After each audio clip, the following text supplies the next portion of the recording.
The battle for harvest. The battle for harvest. Turn on your television, CNN, Sky News, channels, AIT, NTA. You will hear about wars. Afghanistan, Syria, Pakistan, bombing in America, Turkey, Boko Haram, ISIS, all manner of war is televised. There's only one war they are not showing us. Spiritual wars. Because no human camera can capture it. We have more wars that are fought spiritually. More casualties beneath the earth, 7 feet beneath the earth. Cemeteries are filled with people that have died spiritually before they died physically. People that were buried in dreams. People that were buried by some incantation, divination, sorcery. And they woke up physically not knowing they've been killed already. Got into a bus from here to Karimo and they're gone. Standing by the doorpost of the house and they're hit down. Businesses that have been killed. And physically, the death is manifesting. I pity people who wrestle against flesh. The Bible speaking tells us in Ephesians chapter 6, it says, we do not wrestle against flesh and blood. Any man sitting and engaging you in a battle is not the man you are fighting with. He is the tool for physical manifestation. The real person is a hidden being fighting you spiritually. There is no camera, no satellite that can pick the face of the demons that have been assigned to fight you. The only thing they can pick are the physical things which the devil tries to engage your mind to believe that you can fight. So you will not ever think that the battle has been won against you spiritually because you are not fighting and you are not engaged spiritually. The battle against the priest and the prophet of Baal, we are fought spiritually. And God told Elijah, he said, run until I win. So Elijah ran, and when God was done fighting, God said to him, can you go? God didn't tell Elijah to go and kill the priest and the prophet of Baal. He said, go show thyself to Ahab.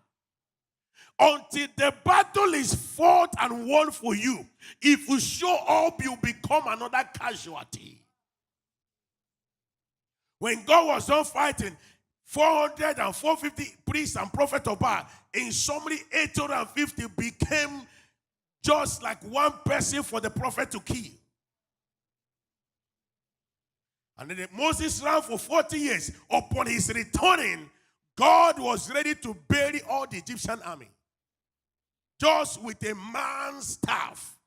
Where on earth can a man with a staff win a whole nation in a battle? Where? Except that someone fought and won. He said to him, sit until I make your enemies a footstool. So Jesus waited for 30 years. They had to sneak him in and out of town. The Bible says until those who seek his life were dead.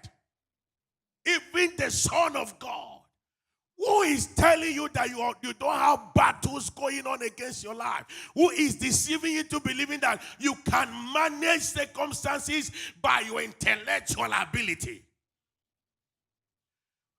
The pastors we've talked about entrepreneurship, we talked about good success. There's a part of it you are venturing into. You can be intellectually sound, you can be professionally sound, and not have adequate success. That's why we have people with first class. We have people that are very sound upstairs, but they cannot have results.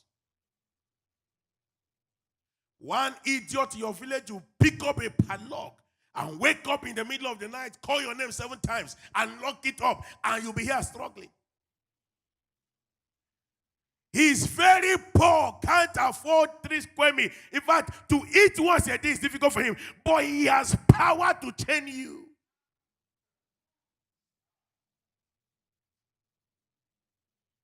One old man that all his children are suffering. Some have run mad. Some of them are prostitutes. All the children are useless. He has also called your name. Use one thread, one rope they use in tying hair. Use it to tie something and say he has tied you. And you're here struggling.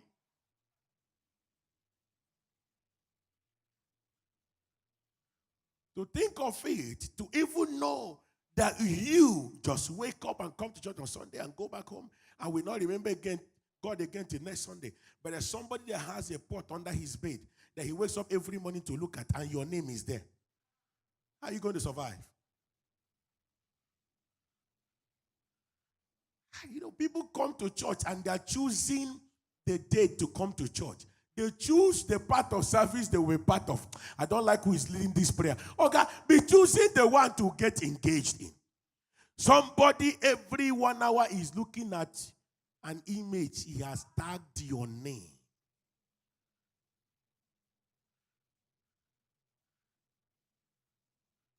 And then Bro Donald is the one leading prayer. You're like, when did Bro Donald even start leading prayer? I'm even more spiritual than him. And you miss a prayer section that would have set you free.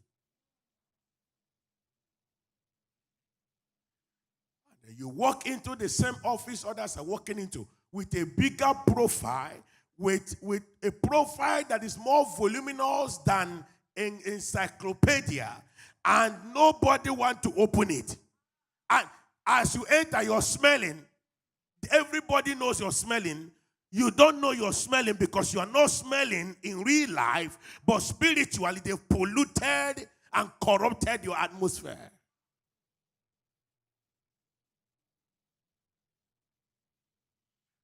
Second Samuel chapter 23 and from verse 8.